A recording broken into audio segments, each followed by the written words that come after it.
just finished wrapping things up on the crewman, and I thought it would be a fantastic idea to get started and get our teeth stuck into this. Now this is my factory manual LS1 One Tonner. Now they didn't make that many of these. It's probably one of the rarest Holden utes that is out there. I think it was around the 200. Importantly, I'm not saying valuable, but it is quite a rare combination. There was very few. But if we quickly have a walk around here, you'll notice, if you haven't seen this car already, it's had a bit of a hit in the corner. So because of that, the panel gaps are a bit crappy. We're going to go take this and get fixed at a proper panel shop. And while we're doing that, we're just going to get the whole car painted.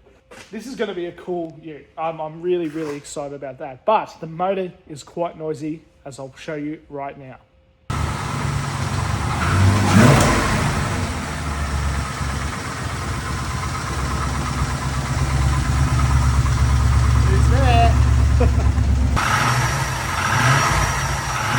So if you listen to that, you can hear it. It's a little bit piston slappy or top endy. Don't know yet what is wrong with it, but we're going to rip the entire thing apart completely to bits, put a new VCM cam in, we're not sure exactly what one yet, and go down to Pro Street Race Engines and sort of do the same treatment that we got with the Maloo is going to happen with this ute, because it deserves it. I'm not sure if we'll go into painting the bay. We'll see how good it comes out. You know, with stock stuff like this, you can't really see it anyway, but I mean, have a look at that. Look at that. Anyway, let's get stuck into it. Now this is a rare beast here, the SS inductions. I haven't seen one of those in a while. We'll probably retain it if we can, but this will likely be getting like OTR, MAFLess, that kind of thing. That just fell off. It's a good ute this, it's got great potential, but I think it's had some questionable owners. God, that reeks of fuel.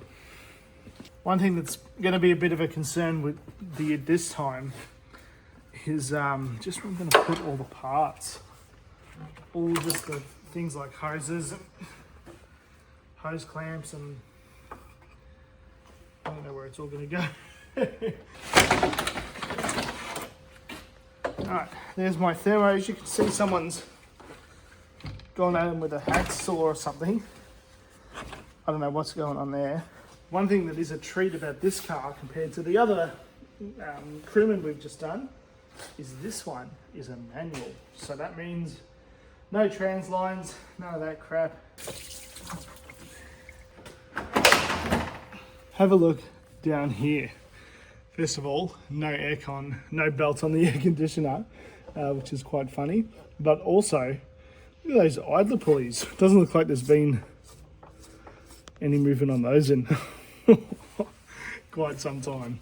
I kind of struggled whether, you know, how to format these videos, especially because we've just done a VZSS removal, and I don't really want to do like a tutorial because I'm not a mechanic, so I'm kind of just bringing you guys along for the ride.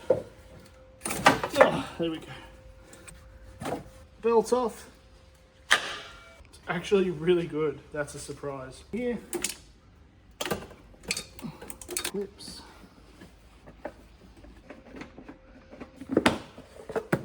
Actually doesn't look too bad. It's not great, but compared to some of the other stuff that we've seen.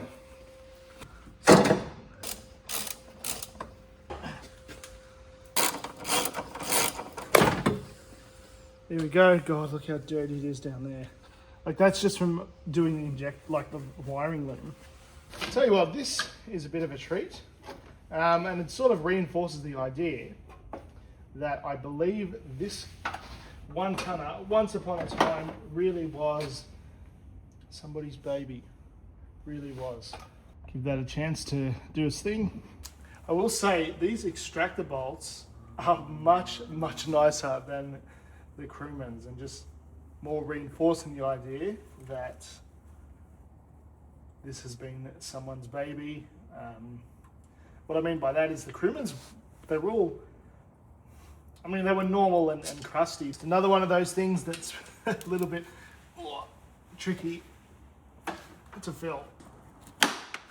Another cute little surprise from the one tonner was that the exhaust was one piece and welded. I did end up cutting this off right here, as you can see, and we ended up using this on the crewman, but back to that later. Ripped off the power steering pump, started working on the extractors, and just doing all the little fiddly things that are hard to film. So what does the engine oil look like in my knocking LS1? Now, as a reminder, even though it's a little bit knocky and a little bit bottom-endy, we drove it all the way from New South Wales to Geelong. We haven't changed the oil. I did top it up because I checked it and it was low, but we didn't service it before we drove it. But let's have a look. We'll crack it. If I wasn't pulling this out to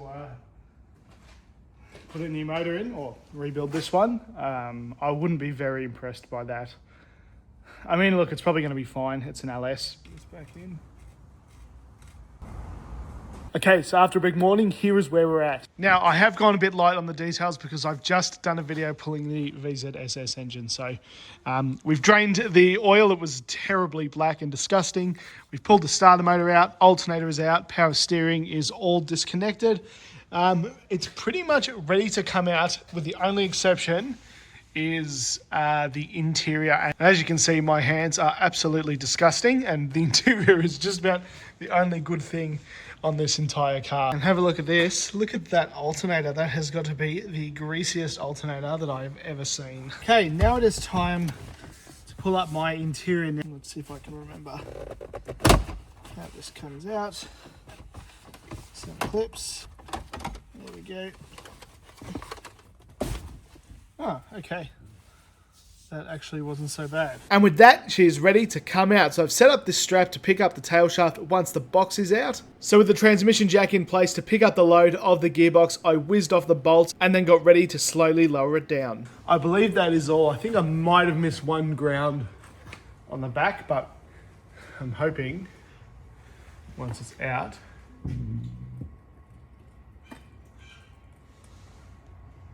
we'll probably break a spark plug.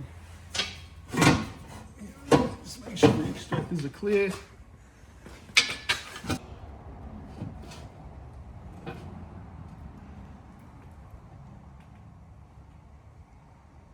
Okay. Bringing out the old trusty seat belt. Alright, moment of truth. We'll just... I reckon that's it. Look at that, black as anything. I did actually forget the ground at the back of the head here near the oil pressure switch, oil pressure sensor. So that's definitely going to come out. Pulling the engine out of the one tonner went a lot faster than the SS Crewman, and I think a big part of it, you know, is that I've just done one and it's fresh, so I already knew exactly what to do, and the fact that it didn't have trans lines as well. But these are nice, easy cars to work on, and I honestly think that these are easier to pull out than an Ecotec. There we go. It's done. Engine is out. Well, that's it. Everything is out, and have a look in there. We've got a lot of work to do, a lot of cleaning to do, that's for sure. I'm not sure. I think we're going to need a proper gurney, so we don't have one at the shed. So we'll take it somewhere, take the shell somewhere or whatever. But thank you guys for watching and following along with this journey. I guess this is probably going to go on the back burner for a while. It's just something that I wanted to knock over while I had a few spare days in the shed. But probably the next stage for this car is going to be getting painted. So send it off to be painted. We'll give this engine a bit of a tickle and the transmission a big tickle. So it's probably going to be a while before it's running and driving again. So we'll pull it out of the hoist spot. But it's a very cool car, guys. I mean, look at that. I hope you guys can see what I'm have in my mind. It's going to be a tough car, a tough tonner. So anyway, thank you guys for watching, following along. Big shout out to EZI Auto Parts for helping us with this build. And let me know what you guys think. Anything we should do differently. Or actually, one thing I do want to ask, what wheels should we go? I actually don't hate these wheels. I think they actually reasonably suit it. Because you can't lower a tonner because it's leaf sprung in the same way, it's hard to choose what wheels. But just for now, these look okay. But what do you guys think? Anyway, thanks for watching.